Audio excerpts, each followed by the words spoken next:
নমস্কাৰ, মই আশৰাফুল বেপাৰী। আজি বিগিনাৰসকলৰ কাৰণে আৰু এটা নতুন ট্ৰেন্সলেশ্যনৰ ভিডিঅ' লৈ আহিছোঁ। আপোনালোকে যদি ভিডিঅ'টো ভাল লাগে তেনেহ'লে লাইক কমেণ্ট কৰিবলৈ নাপাহৰিব আৰু চেনেলটোত নতুন হ'লে তেনেহ'লে চেনেলটো প্লিজ ছাবস্ক্ৰাইব কৰিব। ঠিক আছে, আৰম্ভ কৰা যাওক। মোৰ এটা কলম আছে। মোৰ আই এটা এ কলম পেন আছে হেভ।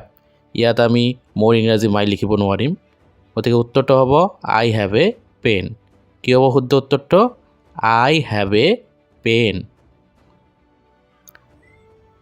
কলমটোৰ দাম 10 টকা। কলমটো দ্য পেন দাম প্ৰাইচ 10 টকা 10 rupees। গতিকে ইংৰাজীত হ'ব the price of the pen is 10 rupees।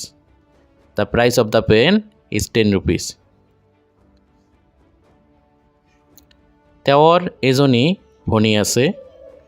তেওঁৰ এজনী ভনী চিষ্টাৰ আছে হেজ। হিৰ লগত হেজ বহে, তো উত্তৰটো হ'ব হি হেজ এ চিষ্টাৰ। কি হ'ব? He has a sister. আইৰ লগত হেভ আৰু হিৰ লগত হেজ।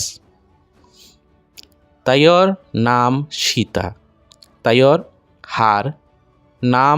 নেম সীতা। গতিকে উত্তৰটো হ'ব হাৰ নেম ইজ সীতা। উত্তৰটো কি হ'ব? আকৌ এবাৰ কৈছোঁ, হাৰ নেম ইজ সীতা। সীতাই ভাল গীত গায়। সীতাৰ ইংৰাজী সীতা। ভাল গুড বা ৱেল গীত গায় চিং। গতিকে উত্তৰটো কি হ'ব? সীতা ছিংছ ৱেল।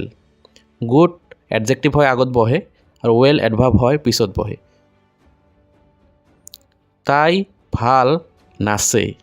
ইয়াৰ ইংৰাজীটো কি হ'ব আপোনালোকে কমেণ্ট ছেকশ্যনত জনাওক। আৰু ভিডিঅ'টো ধৈৰ্য সহকাৰে চোৱাৰ কাৰণে বহুত বহুত ধন্যবাদ।